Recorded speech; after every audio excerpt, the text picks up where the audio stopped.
Hello and welcome to Politics War Room with James Carville, and I'm Al Hunt. This week our guests are author of Thank You for Your Servitude and writer for many of the country's top publications, Mark Leibovich, and special prosecutor during Watergate and the 9/11 Commission member, Richard Ben Veniste. Remember, we love taking your questions, so write to politicswarroom@gmail.com or send a tweet to @Politicon for next week's show. We'll get to as many as we can, but don't forget to tell us where you're from. And please check out the links to our sponsors, Real Paper and Chili Sleep, in the show notes. We thank you for supporting our sponsors. It helps make this podcast happen.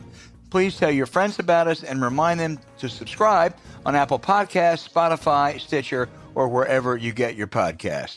James, we talked the last couple of weeks about two particular primaries that were held Tuesday of this week. One, the Florida gubernatorial race, kind of hoping maybe Nikki Fried would be a stronger candidate against DeSantis. She got swamped by Charlie Crist. But the big one was New York 19, a special election in the Catskills and the Upper Hudson. It was a very competitive seat. Usually in a very competitive seat, special election, midterm, the party out of power wins. Didn't happen last night. Democrat won a convincing victory. Tell us what it means. Well, it's significant, and when you combine it with Nebraska won, Minnesota won, the Kansas ballot measure, this, and the New York 23rd. Remember that whole southern tier, that district, Democrat Trump carried it by 9 to Cook PVI of even better than that, and a Democrat lost by 6. Right. All right, which is out exceeding performance. Now, there's a cautionary note in all of these. They're not on Election Day, and Nebraska 1 has the University of Nebraska. Minnesota 1 has a Rochester Clinic. New York 23 has Cornell, and I don't know how many other colleges in it. And the New York 19 is flooded with different colleges. And what we may be seeing is Democratic performance is being elevated among better educated Democrats in college towns that give us this margin. So it is good news, but it has to be tempered with a slight dose of reality. Well, the other thing that struck me was Ryan, the Democratic candidate, county executive who won, campaigned almost exclusively on a woman's right to choose, the abortion issue, whereas the Republican candidate tried to make it about inflation and crime. And I think it showed how the abortion issue resonates. I would say in most places in America, I think if you're a Democrat, you want to talk about abortion, you want to make it important, but you don't want to make it the issue. It worked in New York 19 Tuesday. But I think in a lot of places, again, I think it's a very good issue for Democrats. I don't think it to be a singular issue. Well, also remember that they had a near-perfect Republican candidate. We had a very good Democratic candidate. Don't get me wrong. But it wasn't this guy was very accomplished. He was actually pro-choice. Yep. All right? And this was almost a lab thing. Now, again, I'll go back to my note of caution here. In these races, they all have, a lot of districts do. There's a lot of colleges in America, but I'm thinking some of this is driven by an overlay of educated whites in these districts. Now, it's still good. Don't get me wrong. Still, it's not behaving anything like a wave year. Yeah, I'd love to see. I'm sure the Times and other places will have data within a couple days. College kids who just got back to college, in a special election. I mean, you may be absolutely right. I'm talking about faculty and all of the people around the whole infrastructure as much as I'm talking about actually college students. Yeah, but students are the big block in those places. It is, but I'm not even. I don't count that in Nebraska 1 because they weren't there. Right. And Minnesota 2. I think the Rochester Clinic has got obviously a lot of educated people in it. Oh, there are, and I'll tell you something. Those highly educated medical people who probably 40 years ago voted mainly Republican now vote overwhelmingly Democrat. There's no such thing now, but right, you're right. No, but all I'm doing, I'm not discounting it. I'm not saying it's not significant. It certainly clearly points to no wave. But it clearly points to that. And I agree with you. But you may. I mean, it may point to more than that. Not necessarily a Democratic victory, not necessarily, but I think it's more on the table now than it might have been 2 months ago. And in a special election, I love people who say they don't count for anything. Well, you look at history; they do count for something. Yeah. They are harbingers of what's going to happen usually, and they got a pretty good track record. And in a midterm election, the party out of power ought to win a competitive district that is basically a toss-up, and they lost by almost 4 points. Yes, and they're also winning by less than they should win. In like New York 23, Nebraska 1, Minnesota 1. It's not just the races we win in, but the races we're losing are actually quite encouraging also.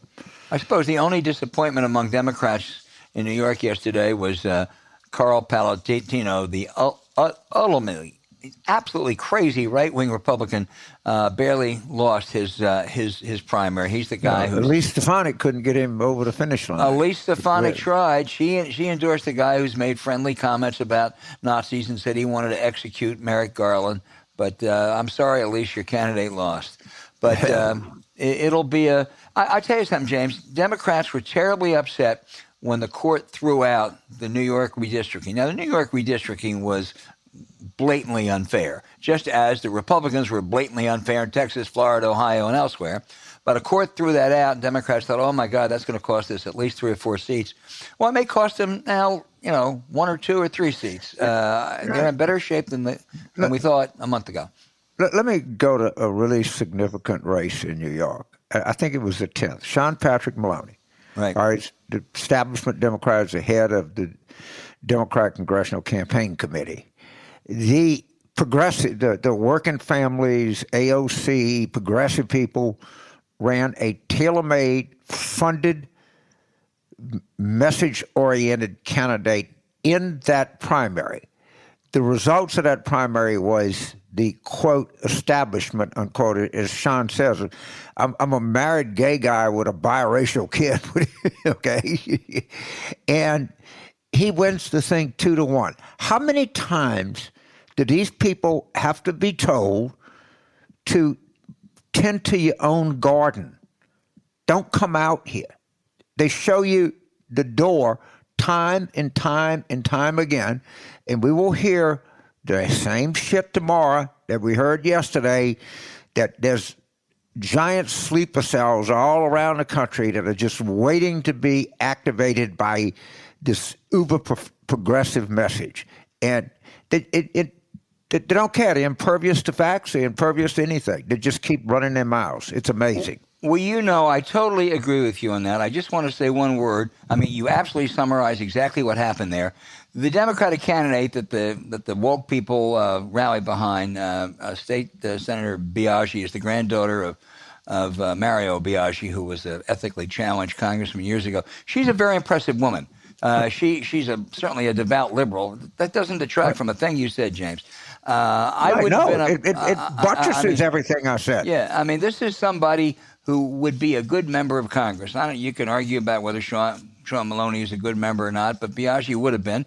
And but the more important point is the one you make, that the woke left got handed another stinging. And they did it. And what makes it even more impressive that how bad they got beat is, you're right, they had a real credible candidate. They did, right. It wasn't, you had somebody like Nina Turner who spent her whole life just aggravating people, right? They had there's somebody that could project their message just perfectly. Yeah. And, Sean, loved the guy. He's, got a lot of saying for him, but I mean, he's the ultimate kind of establishment Washington Democrat. Yeah. And it's just not what they're looking for. And they keep telling you, why don't you listen one day? They don't want to. No. Okay. New York 19 is huge. New York 23 matters. Florida, Charlie Crist, great Wake Forest quarterback. I hope our instant analysis is wrong and he can give Ron DeSantis a tough run. We'll see. I thought, well, you know what? He was pretty damn impressive. I'll admit I was for Nikki, but that was pretty much. Now, just one more thing before we leave. In that race that Dan Goldman won the primary very closely, the Working Families Party is thinking about third partying him. How stupid could you get? Yeah, I mean, because why don't we they just had no throttle chance. it? Yeah, I mean, Why don't we no, just throttle it as opposed to, why don't we just give these people 1 hour on television and let them parade around and it's do just, all and that performing? I know Danny Goldman a little bit. He went to my kid's school. He was the counsel to the House Intelligence Committee during the impeachment investigation of Donald Trump. Unlike the Judiciary Committee, he did a heck of a job. He's a very bright young man. He's going to make a very good congressman. So If right the on. loony left doesn't undo him. Well, yeah, I don't think they will in that district. We'll see.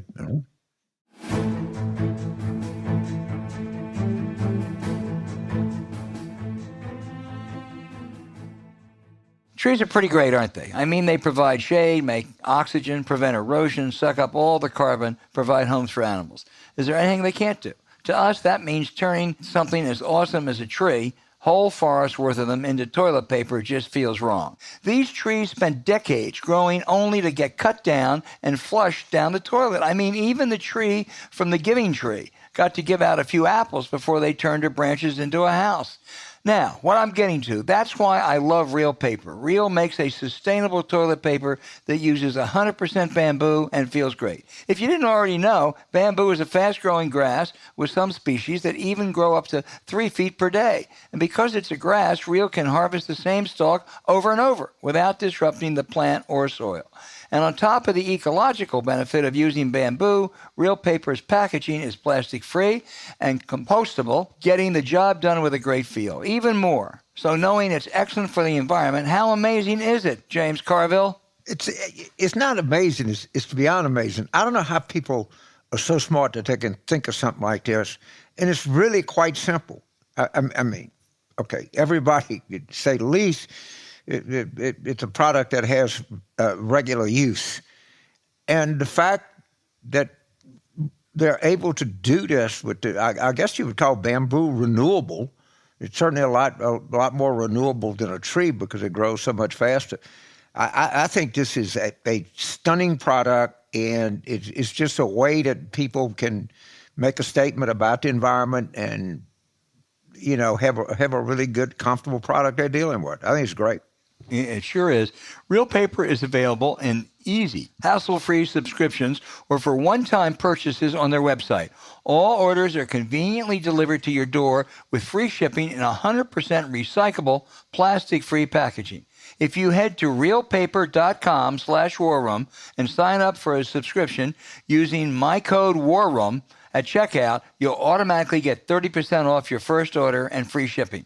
That's realpaper.com/warroom, REELPAPER.com/warroom, or enter promo code WARROOM to get 30% off your first order plus free shipping. So let's stop flushing our forest and try Real's tree-free paper. Real is a paper for the planet.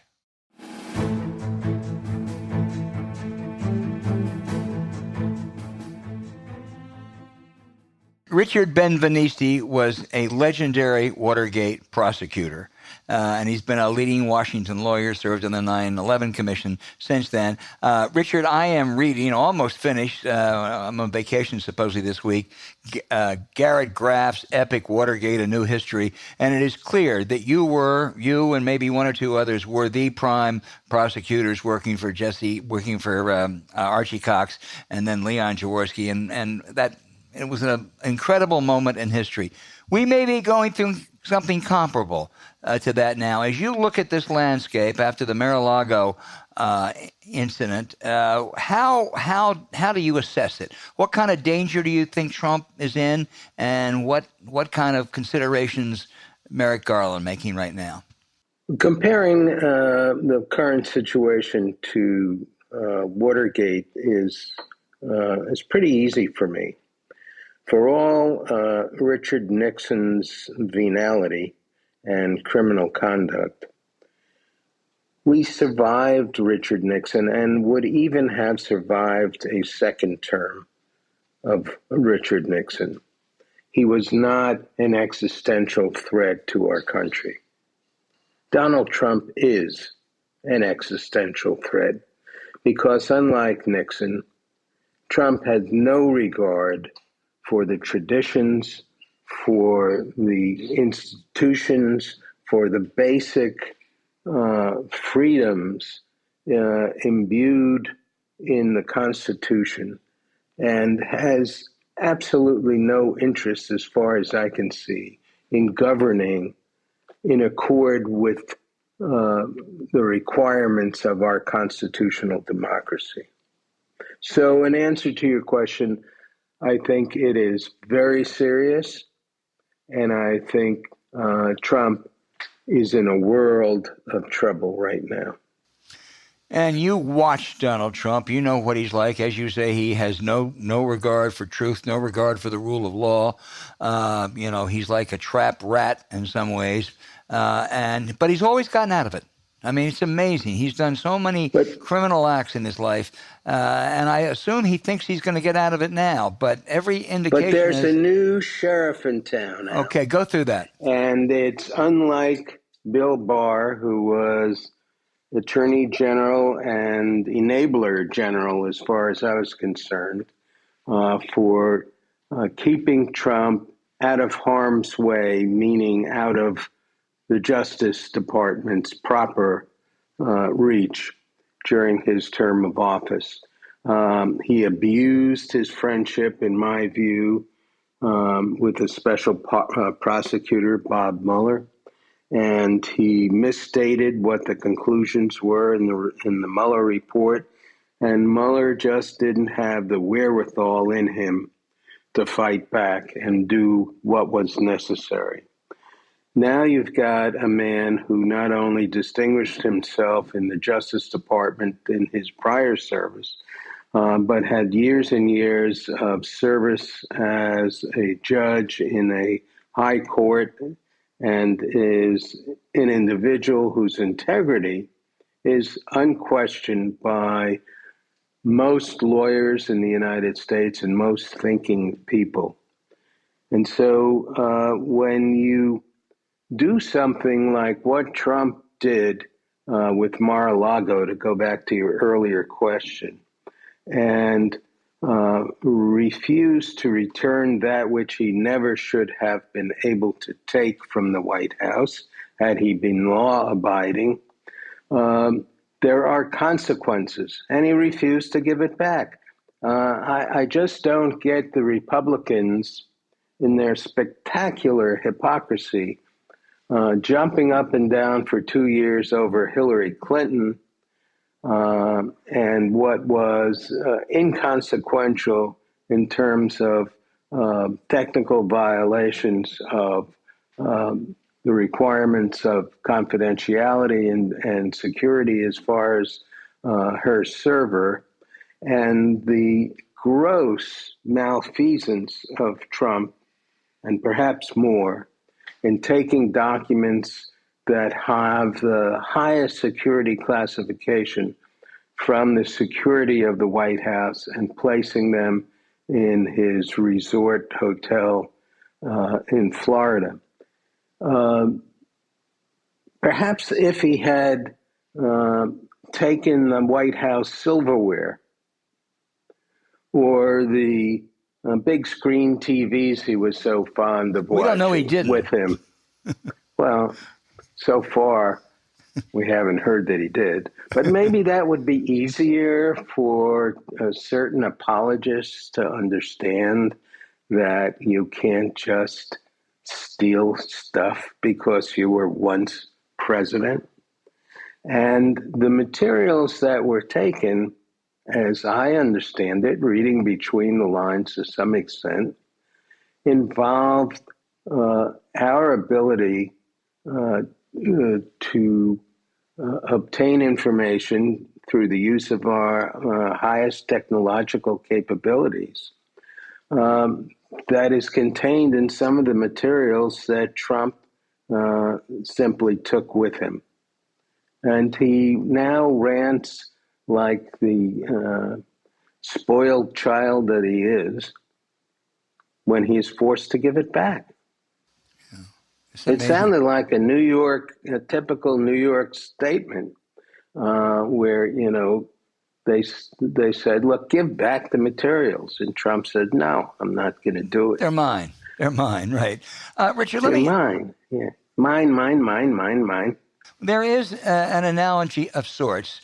You and your initial considerations, this is before Nixon was out of office, of whether to indict a president. He was a sitting president. There are differences in these cases, to be sure, and yours was only an initial consideration. But there was a great debate within your office about whether to indict or not indict a sitting president, and you named him as a unindicted co-conspirator. What do you think is going through Garland's and his deputies' debates and considerations right now about to indict or not indict? I think he is analyzing the evidence. He has a tremendous foundation to begin work with, created by, in large part, the House Select Committee on January 6th. And they have done a phenomenal job in uncovering information and assembling it, and then providing it to the American public in a format that is unique, in my experience, for a congressional committee.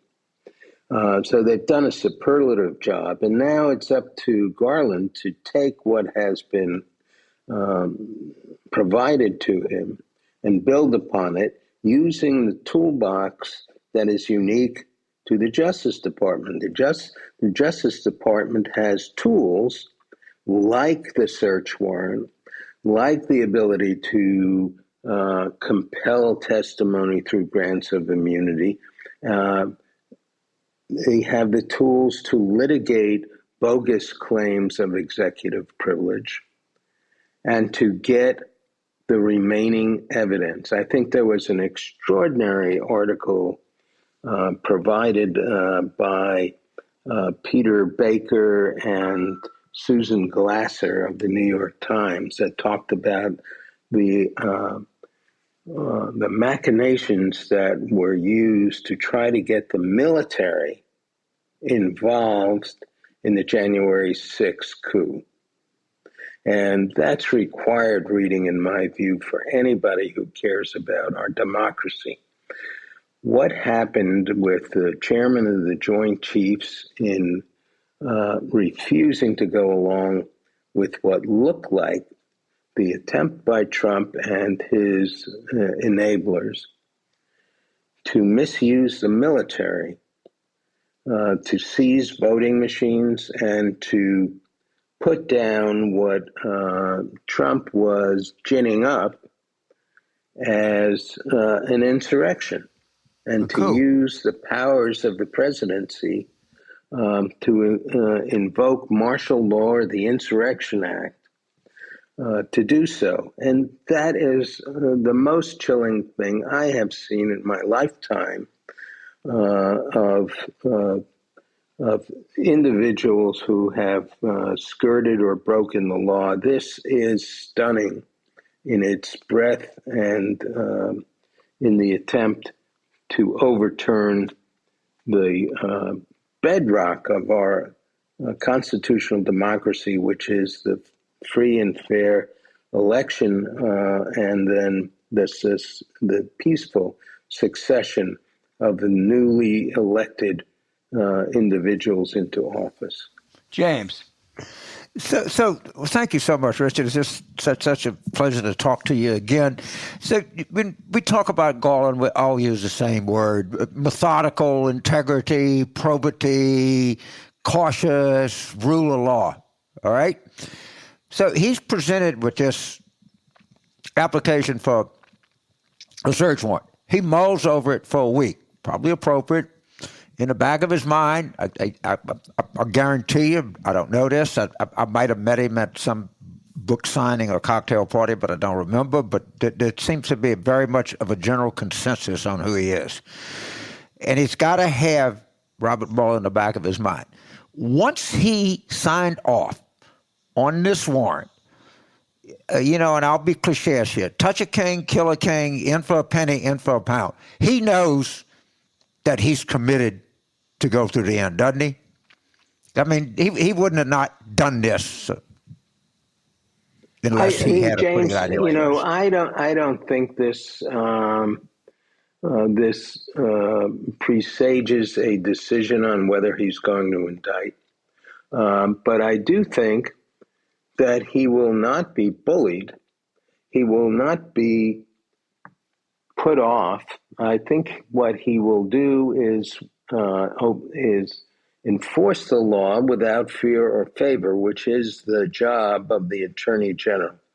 So when the President of the United States says, I'm not giving it back, and when the Attorney General is reliably informed that the President has in his possession materials that involve the highest level of classification, code word classification, which means electronic interception of materials, which Trump may find titillating and may like to show to his friends, and is consistent with his unholy approach to the presidency, and says, I'm not giving it back. Well, it's Garland's job to tell him, no, you cannot do that. You are not king.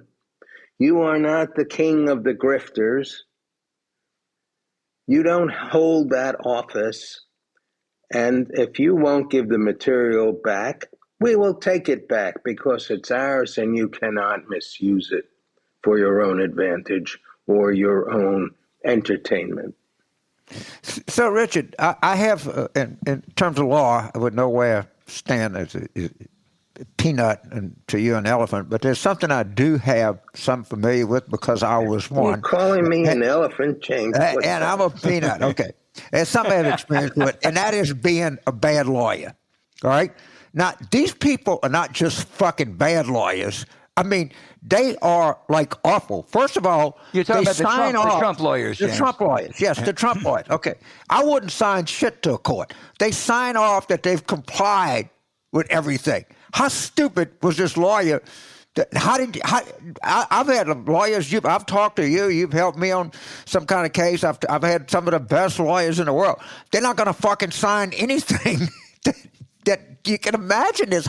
And then they release the archivist letter, which is totally inculpatory to them. I don't know who read this before they did. John Solomon did it.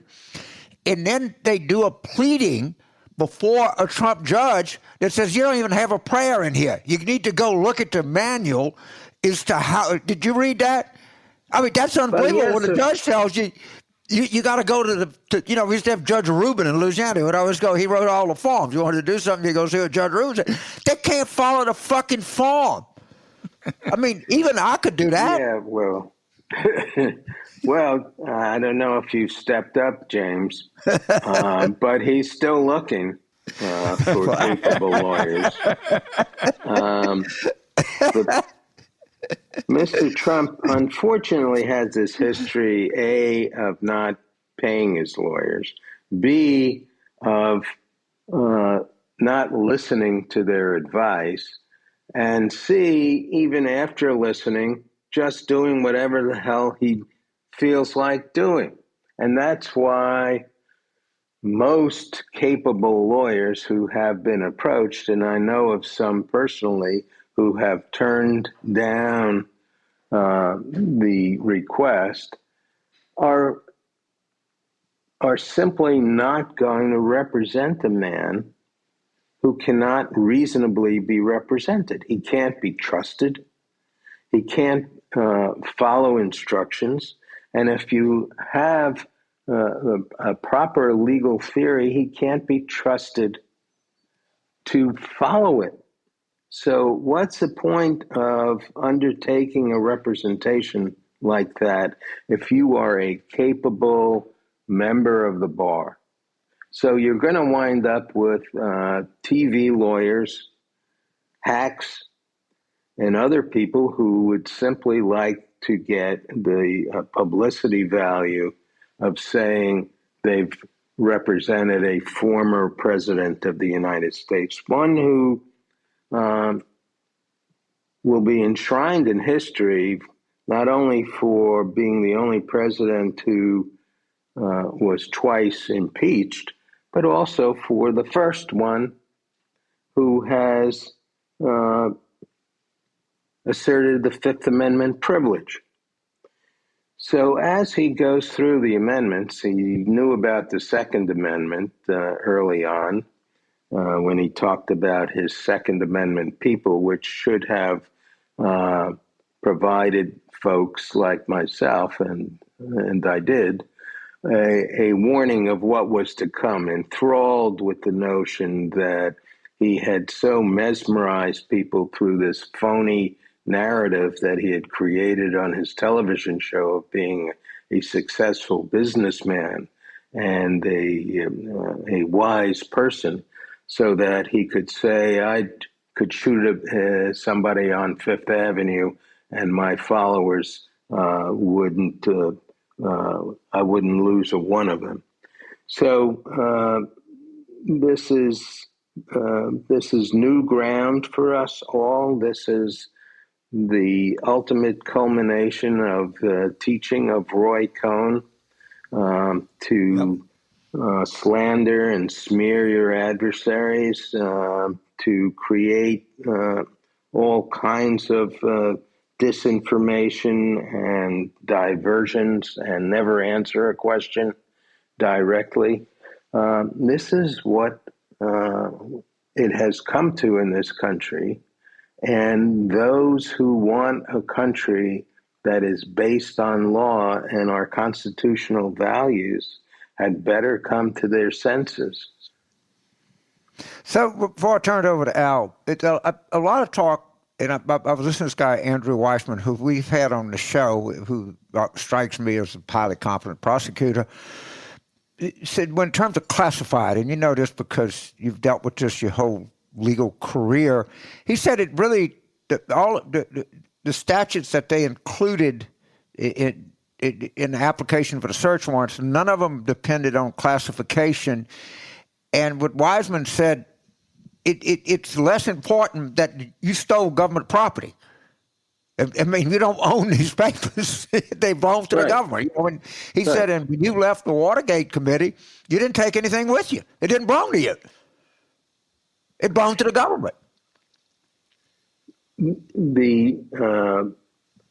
The difference between taking material that you shouldn't have, like the White House silverware, right, and taking information that potentially compromises the national security of the United States, I think is a distinction worth making. However, if you're just looking at what the law says, it's true. It doesn't matter if it's classified. It's not yours. And what's interesting about the search warrant is that any material that was provided to the president, including memos and other things that may have involved the January 6th insurrection, would be covered by the same subpoena that compels the seizure of the classified documents as well. So we don't know what exactly may have been comprised in the materials that have been taken, but that search warrant was broad enough to cover materials that would be involved in the January 6th plot. Albert? Richard, this is, of course, not Trump's only legal issue right now. The New York Attorney General is investigating. It's a civil action so far. That's where I believe he took the fifth, some 400 and some times. The Manhattan DA, disappointingly, didn't keep the main prosecutors, but that's still an active case. In Fulton County, Georgia, seems to be quite a serious investigation. You know the way these stack up. Would Garland want the others to wait before he does something, or would it be better to have those go first and then justice if they decide to bring some action?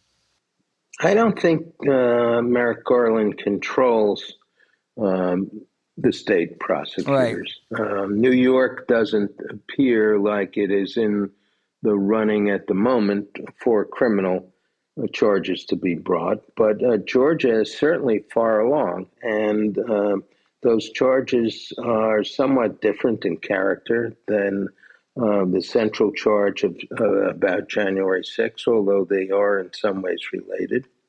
And I think those charges can stand on their own, and if federal charges proceed, there is quite a variety of different charges being investigated, and for which there appears to be significant evidence based on the information uncovered by the January 6th committee. And as Merrick Garland and his deputies move forward, and they are very capable investigators among them, I'm sure they are developing further information and of a substantial nature. Yeah. Richard, you are, I've heard now from a number of the really prominent figures in 1973 and 74 Watergate say what you just said, that for all Richard Nixon's venality, this guy is much worse and much more dangerous. Bob Woodward and Carl Bernstein have said that, John Dean, Bill Cohen, and I totally accept that. But you had tapes. That did make it easier, didn't it? Well, once we got the tapes, it made it a hell of a lot easier.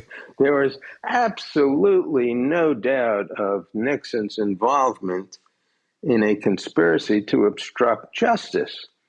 This was a question of not losing the case, not screwing it up somehow. But once we got the tapes, and certainly wasn't easy to get them, you may recall that both the Senate and the House failed to get the tapes. And we provided that information to the House Impeachment Committee, as well as the information relating to Richard Nixon as an unindicted co-conspirator as the grand jury voted, which then provided them with a pretty good foundation to build the impeachment case, just as we received a good foundation from Sam Ervin's committee. And so when it came time to determine whether to indict a sitting president, we deferred on the basis of the fact that there was a viable constitutional alternative in the form of impeachment. There was an impeachment committee sitting, and it was a serious committee, and we turned our evidence over to them. But we did not conclude that a sitting president couldn't be indicted under any circumstances. In fact, I think logic tells us that it would be absurd to make such a conclusion. What if the President of the United States, in a fit of pique, whacked his communications director in the head with a 3-iron and killed him right on the spot in front of the cameras? Do you expect that a President of the United States would not be prosecuted for murder under those circumstances, a sitting president? But putting that aside, once it was Citizen Nixon that we were dealing with, once Nixon had resigned and before President Ford pardoned him, we considered what we would do. And the course we considered taking was to indict Richard Nixon, private citizen. So in that sense, there is a parallel to what Merrick Garland is looking at. On the other hand, Richard Nixon, by reason of the fact that he had already been twice elected president could not be elected a third time. Right. Whereas Trump is at this moment still a viable candidate under our Constitution. Richard, just quickly, and I'll turn it back to James. I'm sure you thought about this a lot. As you said, there was a compelling case of obstruction of justice even before you got the tapes. Do you think that Nixon would have been impeached and potentially indicted without the tapes? He might have been impeached.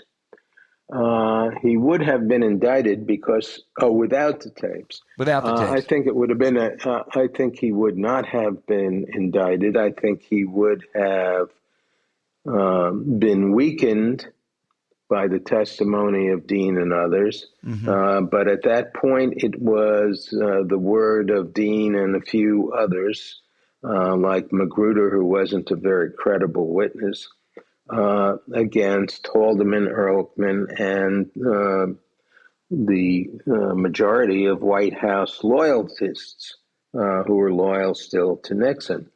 So I believe he would have survived and served out his term. In fact, I think if Nixon had destroyed the tapes, even after they were subpoenaed by us, and even after Judge Sirica and the Court of Appeals for the D.C. Circuit had ruled that they be turned over, if he had destroyed them even then, I think he would have survived.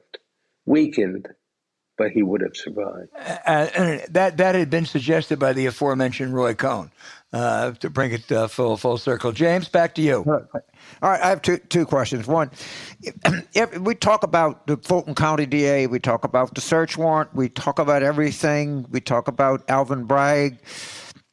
I was reading a couple of things that this Letitia James thing, this civil thing, is nothing to sneeze at. That he's got, that, and Besselberg just said, well, they didn't get on a criminal, got on this. How much trouble, how big a deal is this civil lawsuit in New York State against the Trump organization? And is it underappreciated? It's a big deal in the sense of Trump has very substantial business in New York State still, even though he has boogied down to a more favorable political climb in Florida and given up his New York residency. He still has huge real estate interests in New York. And the interesting thing about asserting the Fifth Amendment privilege, James, is that under the law, a jury can consider the assertion of a Fifth Amendment privilege as evidence against a civil litigant, a civil defendant. So unlike in a criminal case where you cannot use the assertion of a Fifth Amendment privilege against a criminal defendant, it can and is used in civil proceedings as an inference that if truthful testimony were given, it would be adverse to the individual who is asserting the privilege. So, I got to, before I let you go, I got to ask this question. I'll put you on the spot. You're one of the most revered guys in American law. You've seen a lot. You have a lot of wisdom. So, it's March of 2023, and the White House counsel walks into President Trump's office and said, I have a back channel offer that Trump will ask you for a pardon. In the President Biden's office. In President Biden's office. Yeah, General counsel walks into President Biden's office. I have a back channel offer from Trump's lawyer. And it says that Trump will send you a letter asking you specifically for a pardon, admitting guilt. And he would further ask you in the name of continuity and justice and peace in the country, if you would call the Fulton County DA and ask her to suspend her investigation. Furthermore, Trump will pledge that he will never run for public office again. All right, you are behind the Resolute desk. What do you tell your counsel? James, you make a very interesting point as to why I've never run for public office.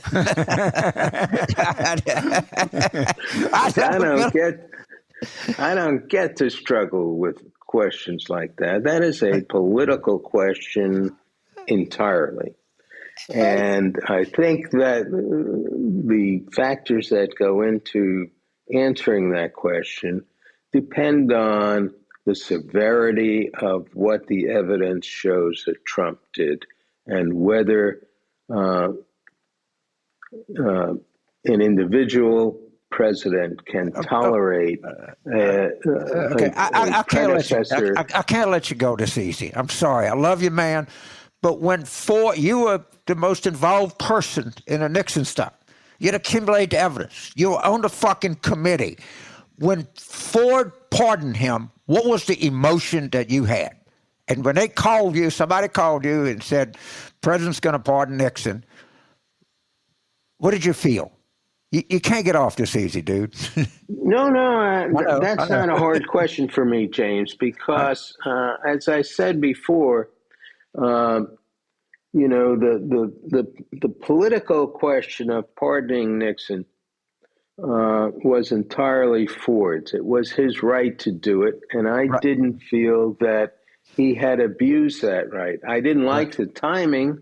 I didn't like the fact that he gave him a pardon unconditionally without an apology and without an admission of guilt. I thought that was not good.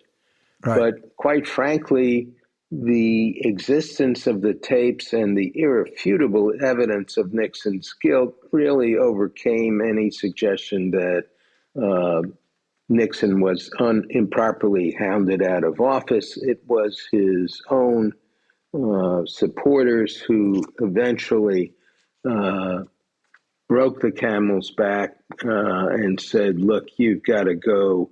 You're going to destroy the entire party. You'll take everybody down with you if you don't." And to Nixon's credit, look, whatever you want to say about Nixon, the man had a sense of shame. Can you say that about Trump? Of course not.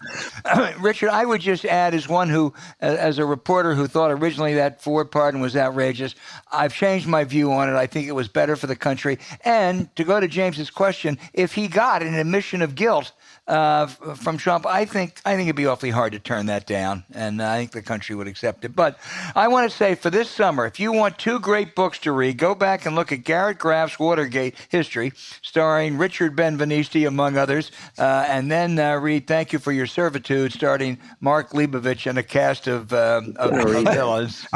Richard, I promise you I could get a prayer in emotion. I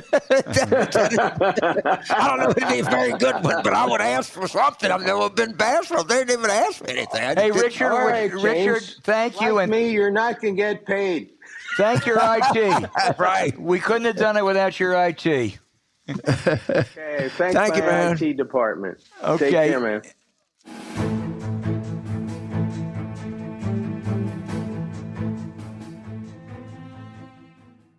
Hey, James, in my many, many, many years in Washington, I've known great political reporters, great national security reporters, great investigative reporters, great economics reporters. The best reporter on the culture of Washington and the way some of these characters work is Mark Leibovich, first at the New York Times and now at the Atlantic. His latest book, Thank You for Your Servitude, captures, I think, what's happened to the Republican Party these days. Mark, we just can't tell you how pleased we are to have you on the show. And with apologies to the Bushes, I think the two dominant Republican figures of the last half century are Ronald Reagan and Donald Trump.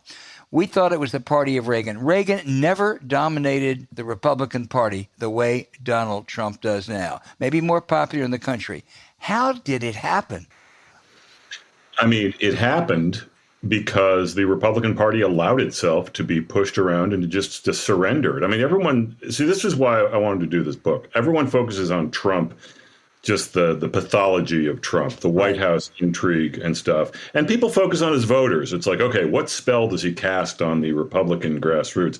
To me, I think the more interesting story is the people who enabled him, the people like Kevin McCarthy and Lindsey Graham and Marco Rubio and Ted Cruz and, go down the list, Rudy Giuliani. I mean, the people who allowed him to keep rehabilitating, keep, just stay alive. And because they would never confront him, and they never basically would grow a pair. They have this situation now where I think Republicans still have a big Donald Trump problem, and I think it's sort of it's the nation's problem, but I think ultimately it's something that is getting the party into just a lot of trouble over and over again in many election cycles. Mark, we'll come back to Kevin McCarthy and Lindsey Graham, but I think two of those, the most prominent figures who have, I think, inexplicably and wrongly eluded blame or responsibility for this. First, Mitch McConnell. Absolutely. Yeah, I think McConnell, first of all, he's a weasel. I mean, here's how he's a weasel. He made it known that he wanted Trump impeached the second time. Okay, he said, I want the Democrats basically to take care of this son of a bitch for us. That was in Jonathan Martin and Alex Burns' book. Right. And he said, look, I would probably support an impeachment. He tried to get that train rolling. Then he said, by the way, I think Trump is at fault here. But then he figured out a way that Republicans didn't have to take that vote. They put the impeachment trial till after the inauguration. Every Republican had an easy out. They said, all right, well, he's a former president. We don't have to impeach the guy anymore. And then a few days later, McConnell says, yes, of course I will support the nominee. And then McCarthy goes down to Mar-a-Lago and away we go. And Trump is fully rehabilitated. And because of that, Mitch McConnell now has a Herschel Walker problem and a J.D. Vance problem and a Dr. Oz problem and sort of go down the list. And he could have, obviously to cut Trump off at the knees would have had a pretty serious cost for McConnell, but I think ultimately that was what he wanted to do. That's what his instincts told him to do. And he could have just solved the problem right then. But because they just keep dragging it out and don't do anything about this, they still have this ongoing thing.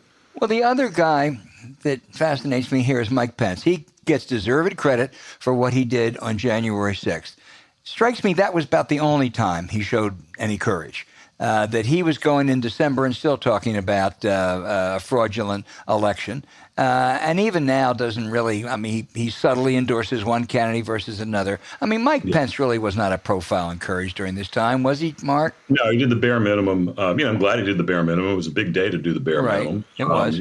Can't underestimate that, can't understate that. But I think, and even now, like he should have on day one said, I will go before the January 6th committee. He shouldn't be like futzing around trying to get an invitation. Oh, I'm waiting for an invitation. Enough of this. Just look, you were there.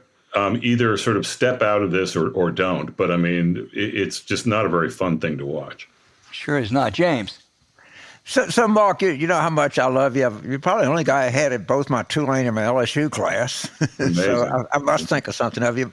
But yeah. I have a disagreement. I have a disagreement with you and Al.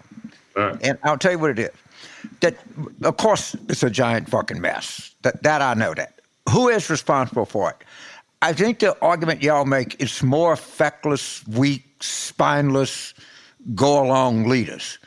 I say it's driven by dumb-ass voters who vote in Republican primaries. That dumb-ass voters are going to produce dumb-ass people and spineless politicians. If Mitch McConnell would have pushed to convict Trump on that second impeachment, he would not have been majority leader the next day. These fucking people want to be lied to. Mm-hmm. And all that Lindsey Graham and Marco Rubio and John Kennedy and every pretzel politician, Dr. Oz, J.D. Vance, they doing that because their voters demand it. And this is really democracy at work. I would say I agree with you, but I also think that it's if you want to be a leader, lead. Don't just sort of. It's sort of the chicken egg thing, right? Do you give the voters what they want? Do you sort of try to reach down to their level of misinformation? Metrovich is driven by Fox, by the way. That's right. Fox is a big piece of the equation here that you can't underestimate. So, look, I think you could argue that someone like Liz Cheney, Mitt Romney, they have run I think they've conducted themselves honorably. They have spoken the truth. I think that has value, but ultimately they're going to lose their jobs. I don't know if Romney's going to lose his job or not, but he's certainly a pariah in his caucus. Right. So I don't know. I think leadership helps. I think leadership matters. What they would say is, all right, man, just you and I, because you talk in your book about, I've seen interviews, they all come and they say, privately, he's fucking crazy. And then they go out in public and they say something different. But what they would say to you again is, yeah, Liz Cheney got 35%. What good am I going to do going out there and doing what you and Al Hunt want me to do is stand up and be courageous and be Mac Mathias or Ed Brooke or Chuck Percy, I don't know what the fuck y'all got. All right? Because I would have no chance. I would be slaughtered. You know, you could say that history will remember you well, and they would say, yeah, well, you know, a lot of good that did Jeff Flake, right? I mean, yeah, I get it. I get the argument. I just, you know, I'm just stunned the degree to which people are terrified of losing elections. You know, it's funny. You talk to people who lose elections. You talk to Liz Cheney. You talk to, you know, Tom Rice in South Carolina. These people seem a lot freer, a lot more sort of at ease with themselves than you do when you talk to Kevin McCarthy or even like you know, Elise. I think Rubio is the biggest joke of them all. Oh, isn't he something? Yeah, no, he's. I mean, he could be in trouble too. By the way, he could be. I don't know. That race, I think, is a bit of a dark horse as far as, you know, it could be close. I do too. And it's always, I've never been one of these Florida gone people, but be that as it may, what this has done is the best piece on all of this was done by this crazy Republican. I think she's a black woman who ran in Pennsylvania in the primary. She was really far right. And she said, you don't understand. Trump doesn't control this. MAGA was there long before Trump. And the point she makes that is 100% brilliant. If Trump deviates, he's done. Remember when you went to North Alabama and told him to get vaccinated? Yeah, they threw him right off the goddamn stage. Absolutely. All right? If you're sitting there and you say, if you're a Republican and you say, yeah, look, I think vaccination makes sense. The death rate among non-vaccinated people is, I don't know, 16 times higher than vaccinated people. If you say that, they're not going to follow you. No. And they'll up in you. You do not have any ideological or policy leeway. You go with them or they dump you, including Trump. It's true. I mean, there's no one more terrified of Trump's base than Trump himself, right? I mean, he can't lose these people. He's terrified of them turning on him. He is scared of his base than the Democrats are. Yeah, it's a very good point, Lebo. A really good point. Albert, yes, Trump is the most afraid person of his base. Absolutely. Yeah, James and I do have a disagreement on McConnell. I think McConnell could have gone along with the impeachment, and I think he would have stayed as majority leader because most of those Republicans, it's what they wanted. They didn't want to have to vote for it, but he clearly could have gotten 9 or 10 votes. You can almost name the people he could have gotten. I think he made a huge miscalculation then. There would have been a lot of screaming and yelling, and we'd be about where we are today, except there wouldn't be Trump. But that's just that. You know, that's my Trump view. would have left the party. No, Trump wouldn't have gone away. He would have just started his own party, and then the Republicans would be really fucked. I mean, I'm sure this is all part of their calculations. Yeah. So. Let me talk. Why did Kevin McCarthy talk to you so much? Because he's such a weakling.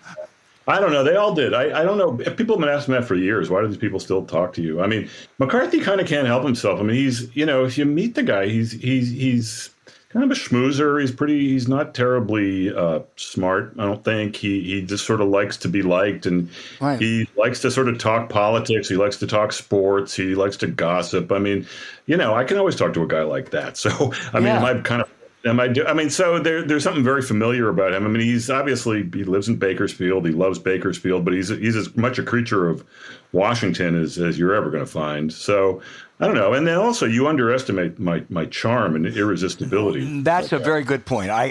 You're absolutely right about that. And I apologize for that. No, it's all right. It is extraordinary. It really is. I've often referred to you as the Redford of our business. Absolutely. But you know, I mean, McCarthy, you did a brilliant job. And he asked you, I think, a couple of times, why do you keep asking me about that? What the hell did he think you were going to talk to him about, Mark? Right. I mean, it just shows he's not very bright, as you said. He's not. And also, I think, you know, as a journalist, you look for tells. You look for places where people are uncomfortable. And, you know, when I asked 2 questions about Donald Trump, who's still the most sort of, you know, I think consequential political figure, certainly in the Republican Party, and he just starts complaining, to me, that's revealing. So I'm going to point that out. Lindsey Graham is almost a psychological study, isn't he? Oh, yeah. Shakespearean. Absolutely. Right. No, I mean, what's interesting about Lindsey Graham is, like McCarthy, he's very personable. I mean, he's easy to talk to. And I'm sure, you've talked to him many times. I mean, but he needs the Senate seat. One of his colleagues said to me, there's no one in the Senate who needs the job more than Lindsey Graham does. He doesn't have anything else in his life. He doesn't have a family, doesn't have a lot to go home to, doesn't have any hobbies. He likes being here, likes to be in the room, loves the idea that the president gives him the time of day. He's in the golf photos with Trump. It's obviously good for him politically in South Carolina. But, he, as Lindsey says, this is the dice table. I like being at the dice table. I get addicted to this. I need to be there, and it's a kick. And McCain used to do the same thing for him.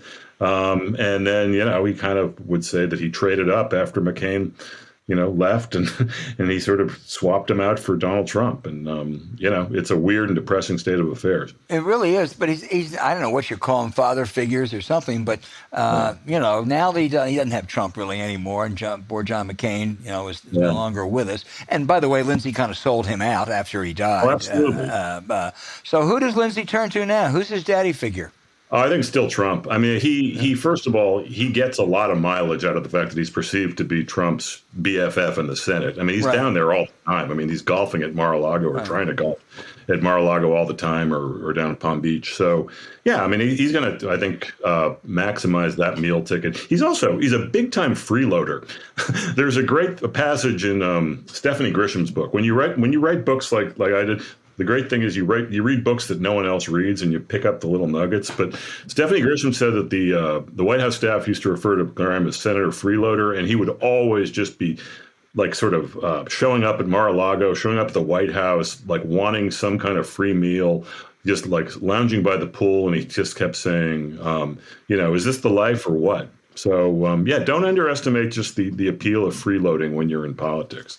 Mark, because not only do I lack your charm, but I also I lack your reporting skills. So I made a pledge in January 17. I was never going to set foot in the Trump Hotel, where you spent a lot of time.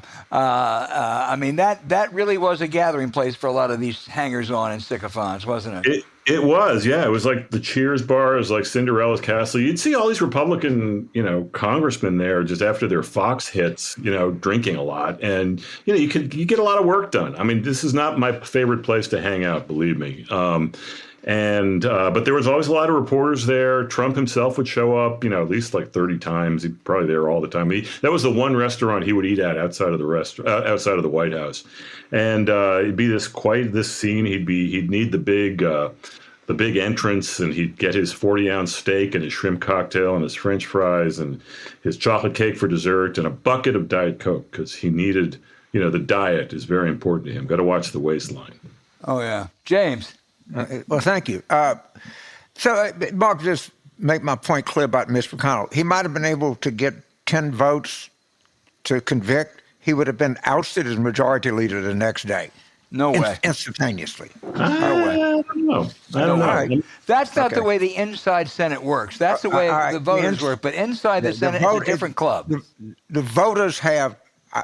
Y'all believe the senators have all the power. Next time. I'm going to make my point and move up.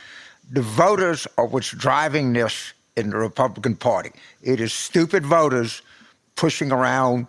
The politicians don't drive it. That's just my point of view, but I want to go to something else. I got a few minutes left with you here. So, you wrote a book, The Big Game, which I loved, in the NFL. You know the NFL like crazy. And this fucking machine runs over everything in its way. Deshaun Watson, Danny Snyder, it does not matter. Right. It is the most powerful organization in the United States right now. It is impervious to anything. And they're going to sign billions and billions of dollars. Absolutely. Yeah, it's the biggest juggernaut in the country, entertainment juggernaut in the country. Right.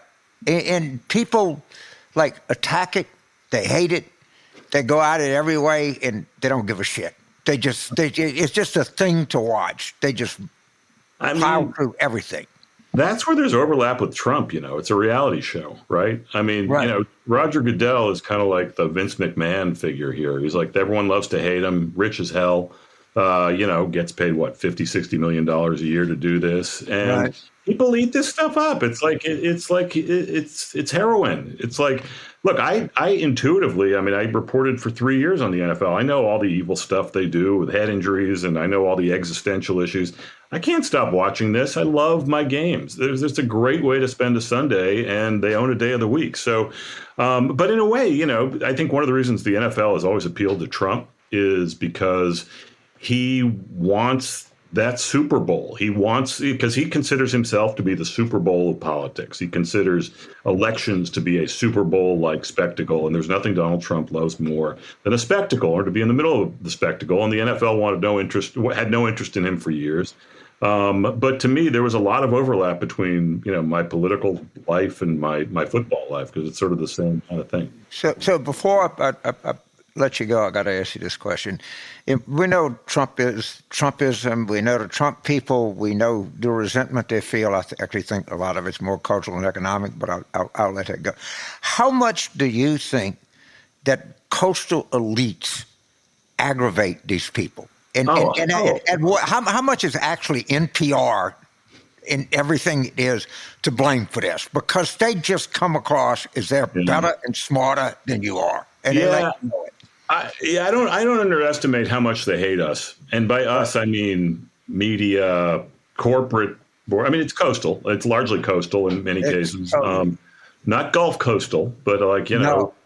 Boston to Florida, LA to Seattle. I mean, maybe some college towns in between. But, it's like Ivory Tower, it's corporate boards, it's media people, it's foundations. So let me give you an example, because you got 1 foot in the coast and 1 foot in the middle of the country. So you follow football. LSU plays Clemson in the Superdome. Right? Here we go. January 13th. All right. We'll never get rid of this one. We're never going to get rid of it. Let's understand that. This will never, ever, ever, ever leave me, because it's indicative of something much larger. A guy named Benjamin Applebaum, who is an economics editorial board member for the New York Times, sent out a tweet. The president of LSU correctly and sanely says we're not going to have classes Tuesday because all of our students are 80 miles away and we don't want them driving back. And he says, well, is this a real school? Do they get student loan forgiveness? Now, and the problem with this guy is all of his fucking friends agree with him. Okay? Yeah. And then they wonder why they have this cultural resentment against them. I know. Well, I had to leave the New York Times because of that tweet. That was it for me. I'm leaving the New York Times. I left. No, I mean, I don't. It's not just him. No, it's all the people at the coffee shop. Sure. All right, that agree with him. And then people sense this, and then people in Washington, James, you're just a one-trick pony. Okay, I understand. Yeah. But it is indicative of something. No, I mean, look, I remember, what's that conservative's name? Charles Murray, kind of controversial. Mm-hmm. He wrote the bell curve. So I remember after Hillary lost, he said, he talked to a bunch of Trump voters, and they said, why'd you vote for him? Because a lot of them didn't like him. Like, they thought that, they don't want to defend him. They don't admire him personally. But what one of them said to him, and this always stuck with me, is, Trump was our murder weapon. He didn't give a damn what he said about Hillary. He didn't give a damn what he said about Democrats. He didn't care what he said about Megyn Kelly, whoever the villain of the day was. And a lot of it's politically quite incorrect. A lot of it's women and minorities. I mean, you go down the list. But, Charles Murray, he said, don't ever underestimate the power of a murder weapon. And I remember Reince Priebus himself, then the chairman of the RNC, said, there's a lot of truth to that. I haven't held a murder weapon in a while, and obviously a murder weapon can have some sharp edges, right? And you got to handle with care. And when you're Reince Priebus, and you're going to get fired by tweet after 6 months on the tarmac. But Trump had that superpower, and I don't think it wore off for a long time. It might still have a little more to run. Yeah. All right, Robert. Well, everybody out there, it's called Thank You for Your Servitude, written by the great Mark Leibovich, a man whose intellect is surpassed only by his charm. So please get it. Thank you for your servitude. Mark, thank you for being with us. It's really a fabulous show with you. Thanks for having me on, guys. Always a pleasure, and we'll do this again. We will do it again. Man.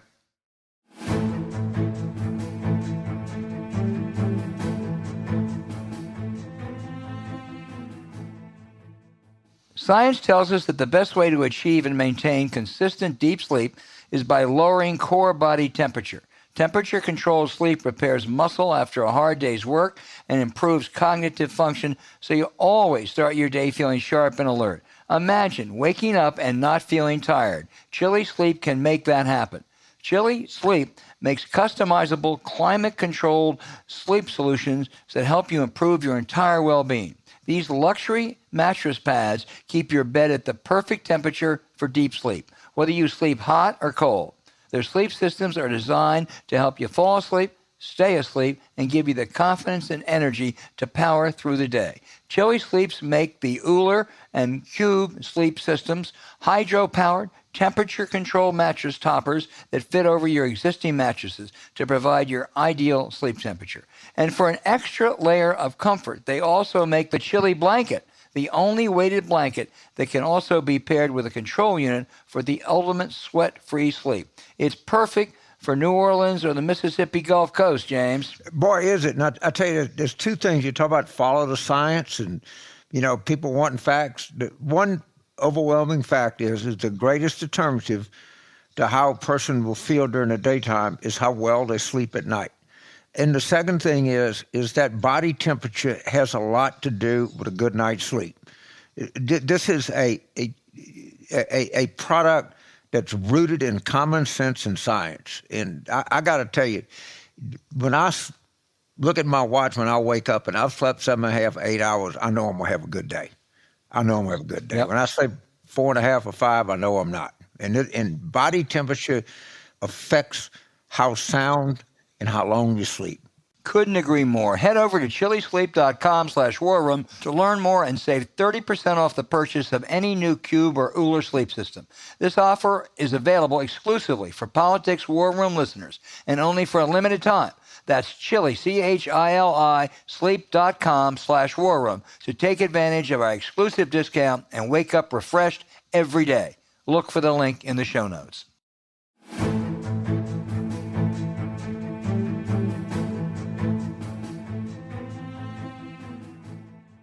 And now for the questions that are they're so good every week, James. It really is so hard to pick those that we do. But boy, we've got some awful smart, engaged listeners.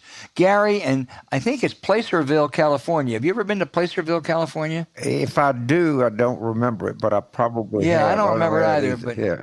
Gary asked a good question. He said, I was reading parts of the Inflation Reduction Act, and I'm very surprised at the dates before these articles of this bill are to be implemented. They don't start negotiating with Big Pharma to reduce drug costs till 2026. Reducing prices for drugs like insulin doesn't take place till 2025. He asked, what the you-know-what? The complaint is that it takes a little while to be implemented? That we're talking about what a great deal it is, and nobody's going to feel it for after the 2024 election. I think that's an exaggeration. You won't feel it, but at least you know. It's the first time this has happened in how long? I mean, at least you know that they're doing something. I don't know if it's going to be a reward thing where people are going to, no, they're not going to see the prescription for the diabetes medicine, the blood pressure medicine go down between now and the 2022 election. But to the extent that they can read about it, they're aware of it. I mean, it's a good point, but you take what you get. We hadn't had anything like this in God knows how long. Well, I would just tell you, we're down in Wrightsville Beach, North Carolina, had dinner the other night with my dear college friend, Carlton Prickett, and his wife, Susan, and they have a child with diabetes, and boy, are they excited about that insulin cap. Right, that's so they know it's coming, and I think it goes right to the point you're making. Right. Willis in St. Petersburg says it's widely predicted the Democrats will keep the Senate but lose the House in the midterms. Would it be possible for the current House to pass a bunch of Democratic agenda bills and send them to the Senate to pass after the election? A couple points, Willis. First of all, it's no longer a foregone conclusion that the Democrats will lose the House. But secondly, I think you've got an interesting idea, but I'm sorry, it's just not feasible. If they pass, there's going to be a lame duck session. They're going to do a bunch of things. They may do an election reform act. The Senate, I think, passed a number of judges. during that time. But it doesn't make any sense for the House to pass a bunch of those bills like child care and pre-K and other things and send it to the Senate because they passed the Inflation Reduction Act through a process known as reconciliation with 50 votes. Those standalone bills would require 60, and they won't get any Republicans. I kind of agree with both of you. I mean, it's not going to happen, but to the extent that you can, show that this is what we're going to do, it probably has some help. I certainly, it's hard to disagree with the Democrats have a better chance of winning the Senate than keeping the House. But what usually happens is it could be for bad too, that these elections tend to break one way toward the end. And it's certainly not out of the realm of possibility that the Democrats could keep the House. I think it's a little bit harder if you look at where we are now approaching Labor Day, that the Republicans win the Senate. I mean, it couldn't be going any worse for them in Pennsylvania. And but you got to say that it's a possibility that they could, they could win the Senate. But I think I think at the end of the day, I'll correct myself if I'm wrong, that probably are not going to be split between the House and the Senate. I think they both go the same way. And if you were to pick one where they're going to go, it would be D? Yeah. Got to pick one. Got to pick one. I mean, you put Richard Ben Veniste on the line. I generally am a homer, but I got to say I'm certainly encouraged by what I'm seeing. I'd say that, and it's really amazing. But how do I know? Some people think the gas prices are going to go up, and it's just too many unknowns. But I certainly am more optimistic than I ever thought I'd be. Well, New York 19 certainly helped that optimism. Now we're getting some. Last couple of weeks we haven't had our global listeners writing as much, but Larry in Paris, France. All right, I know where that is. I'm getting ready to go. He said it is clear that Michael Franken in Iowa is an underdog, but I immediately sent him an Act Blue donation after watching incumbent Senator Chuck Grassley's outrageous lies about the IRS. I remember people in Iowa being honest and straightforward. I think Larry is asking you, James, does Michael Franken have a shot? I guess I'm torn to say, which is, man, it's Iowa. It's really gone the wrong way.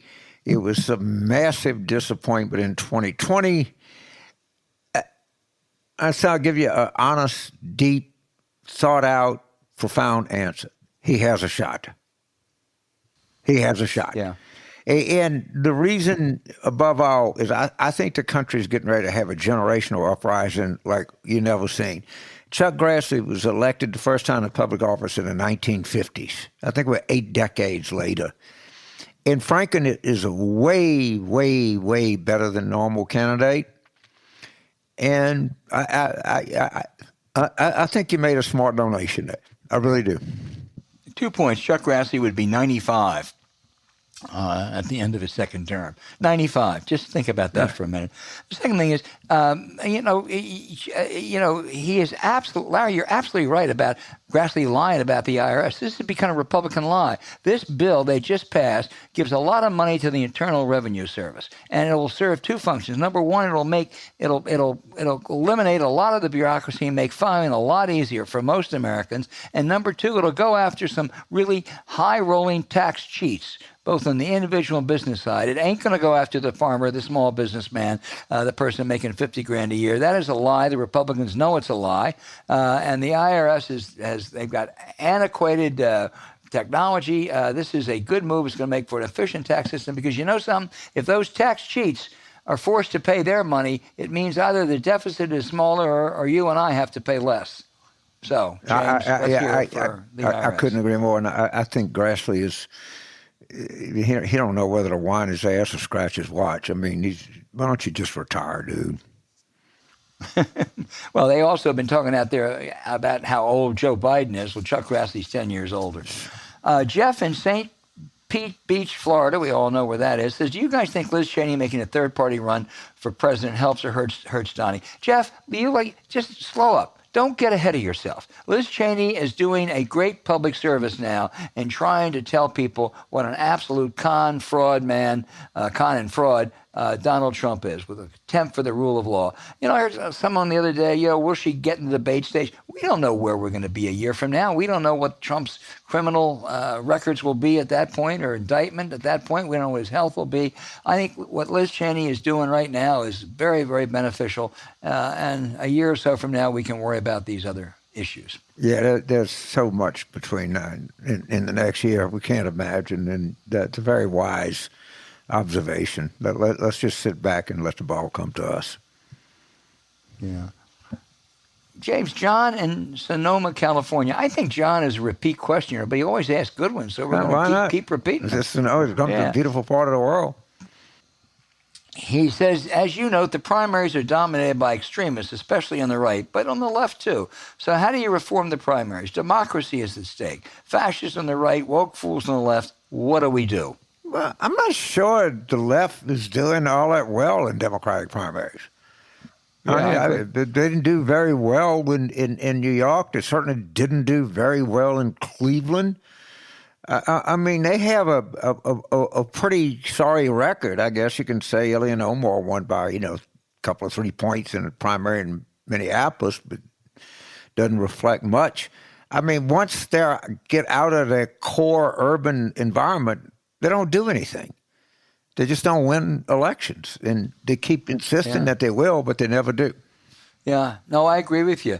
This really is a sequel to that. Bill in Chicago says efforts to reduce gerrymandering as a means of decreasing partisan politics have largely failed, while attempts to more broadly implement ranked choice voting, where you indicate who your second and third choice might be, could meet a similar fate. Should this be the next grassroots effort to help reduce the partisanship undermining our democracy?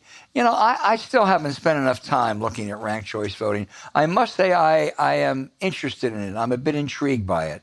I think what it does is it basically goes, and in the main it will be harmful for those people on the extremes, whether it's the left or the right. And I think in the places where I've seen it work, congressional race up in Maine, the recent Alaska Senate race, maybe the House race out there, I'm attracted to the idea of ranked choice voting. How about you, James? They mock that, which they don't understand. So I'm not going to mock it because, now there's maybe Sarah Palin. I guess my objection to it is, we have a foot race. Everybody lines up, gun goes off, first guy crosses the tape at 100, wins the race, the first person, I should say. What's wrong with the person with the most votes winning? I mean, it doesn't work out the way we want to, and on the gerrymandering stuff, I think it would be great. The Supreme Court has basically scoffed at the idea of the 15th Amendment, has scoffed at the idea that, every vote, there should be some sort of sense of equality in this country. I think it's horrible. And, it's just led to, well, you do this to us, we do this to you. And there are plenty of ways that you can apportion legislatures that give you some sense of fairness. It's not that hard. No one wants to do it. But I can't embrace a voting system that I don't totally understand. And I don't know what was wrong with the person with the most votes wins the election idea. But I'm probably missing a big point. I don't want to pretend that I know a whole lot more about it either. I'm intrigued by it, and maybe we both ought to look at it a little bit more. And see. Sam, in a place you've heard of called New Orleans, Louisiana, asked, does Stacey Abrams have a real chance? It seems like she's running a quiet and low-profile campaign, at least compared to the Senator Warnock versus Herschel Walker. Would love to hear more about that race and what are her prospects. Well, first of all, she's not running that low. I mean, she's out there. She's came out for like sports gambling and stuff in Georgia, and she's come out with a public safety plan, and she is definitely. Obviously, I talk to people in Georgia every day. Have access to really good polling, and I mean, it's she's in a tight race. And, sometimes you win tight races, sometimes you don't. But there's no reason to, give up on her at all. And she's starting to run a really aggressive campaign. I don't know how much it matters. Their lieutenant governor candidate, who doesn't like the governor candidate, was involved in some of this fake elector stuff. We got a really good lieutenant governor candidate in Charlie Bailey. Warnock is the Warnock, Herschel Walker pair-off could not be better for Democrats. So I don't think Stacey's any worse than 50-50. I mean, and probably not any better, but no worse. Yeah. Well, at this stage, you'd take that. James, our final question, and you're going to have to, I have no idea what this is about. It's from Gordon in Norwood, Michigan. No, I take that back. Gordon asked a different question, but since I mentioned him, let me answer that because I have a final question for you, which you're going to like. Why do we devalue those among us, including Joe Biden's skill in the art of being elected and exercising power effectively? Gordon, that's a good question, and you're right, absolutely. And we ought to remember Joe Biden, for all the problems they've had this year, really did a pretty darn good job and ended up having a pretty darn good year. And he has, I think, been too unfairly maligned. I think James agrees. I agree, and I think Joe Manchin has been too unfairly maligned. All right? I think what they ended up was, hardly in the sort of idea that we were going to go to primary him. And, he kind of told us what he thought of Christian Sinema also. I agree. I think President Biden had much better term so far than anybody could have anticipated, and I think all of the trashing of Joe Manchin was premature. Yeah, well, it's a very impressive record. It really is. James, that final question, is from John in Chicago. All right. I would like to hear Mr. Carville comment on the Louisiana State University campus mounds that were recently determined to be the oldest man-made structure in North America. I have no idea what he's talking about, James. On the LSU campus, there's something they call an Indian mound. It's really kind of in the middle of the campus. And there's always been this kind of debate when I was going there, what do you do with them? And so they took these core samples and everything, and they determined it's like 11,000 years old, and they think it is the oldest existing man-made structure on the North American continent. And people used to go on top of them and, have blankets and, picnics or make out or whatever college kids do. So the Indian mounds are like, according to carbon dating or whatever, they're like 11,000 years old. And it's always been an environmental thing on campus, and now they don't allow you. So when I was there, you could go on the top and have a picnic or make out with your girlfriend or whatever you did. They've sealed them off, and they're literally, I don't know, a block and a half from the football stadium. So they're right in the middle of the campus, and it is interesting, and my kids and family have been sending. It's funny, this guy hit on this story because I've been getting a lot of texts from people about that, but it is thought to be the oldest man-made structure on the North American continent right now. Well, okay, we know about the LSU mounds now. James, I'll just close. This is not a question, but on a positive note, North Carolina's crazy right-wing Lieutenant Governor Mark Robinson has now backed away, apparently, from his call to eliminate the teaching. Listen to this: eliminate the teaching in public schools of science and history for young. So he's not sure he's for that anymore. Well, it's good. So I guess that's progress, Mark Robinson, right? Yeah, that's real progress. We don't need none of that science and history stuff. Yeah, it's kind of funny. I was talking to the Kansas Democrats, and they say, we shouldn't teach children about slavery or the Holocaust because they'll make them uncomfortable. And I'm like, there's something to be uncomfortable about. I mean, why, my God. Right. Okay, yes. And if that upsets you, well, great. It's something to be upset about. It was a really hard thing. So, yes, and we should teach science. And, if you stick your hand in scalding boiling water, you're gonna hurt yourself. I mean, Jesus, these people are just in a stupid contest. Absolutely. All right, keep those emails and letters coming in there because we just love our listeners out there, and we love the good questions you ask. And if you didn't get a satisfactory answer, come back at us, okay? Thank you.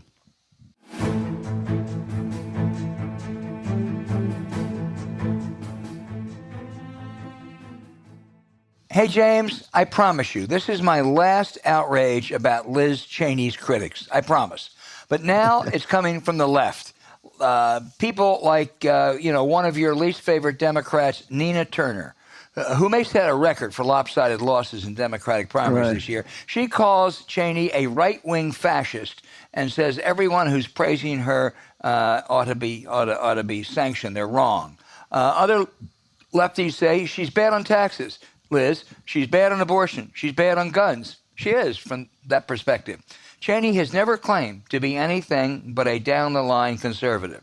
Her objection to Trump has nothing to do with his policies on those issues.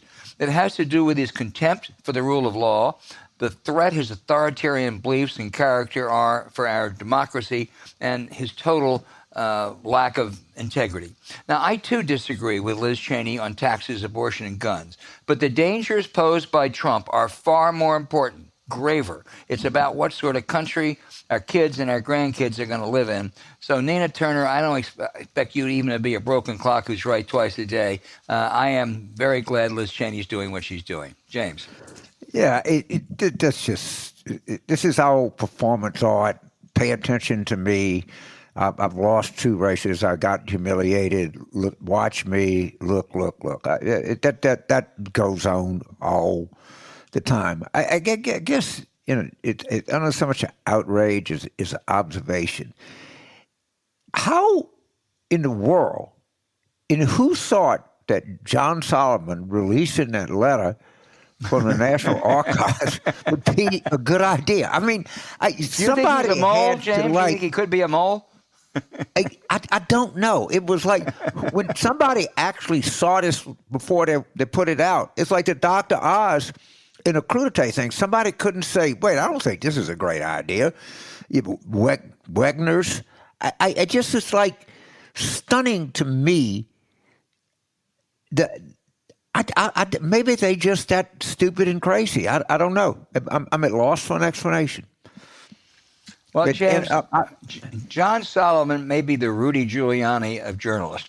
One time he was semi-respectable. I don't want to exaggerate that. And now he's gone the same way that Rudy has gone. But all right, for whatever you think of him, he's a guy that's able to string 2 sentences together. He's a guy at certain parts in his life has shown some proclivity for coherent thought. What in the world went through his mind? And I'm sure Trump told him to do it. And then these lawyers, I'm going to ask Richard about this when he's on the show.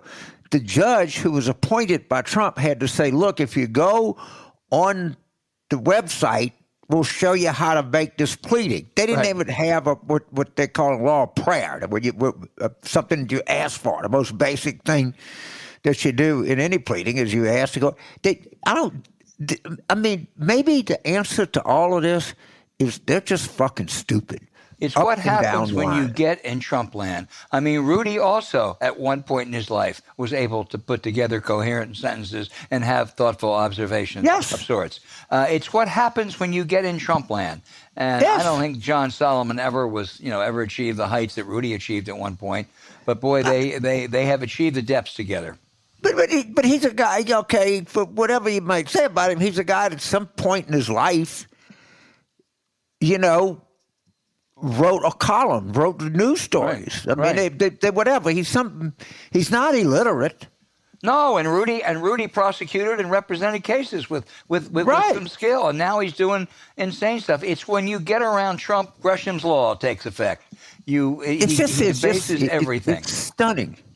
It is. But you can see, like Sarah Palin, all right, who's just like born stupid. Right. You could see Louis Gohmert, who's just born stupid.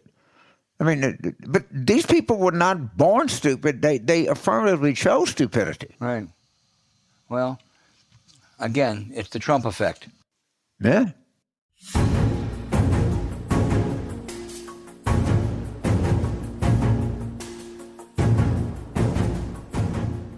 Thanks for listening to Politics War Room with James Carville, and I'm Al Hunt. Don't forget to send your questions to us by email to politicswarroom@gmail.com or tweet them for next week's show at Politicon. Following this episode, we'd really appreciate it if you'd check out the links to our sponsors, Real Paper and Chili Sleep, in the show notes. We thank you for supporting them. When you do, you make this podcast happen. To keep up with us, subscribe to Politics War Room on Apple Podcasts, Spotify, Stitcher, or wherever you listen. Please rate the show with a 5-star review. We'll be back next week with another show as we continue our War Room planning.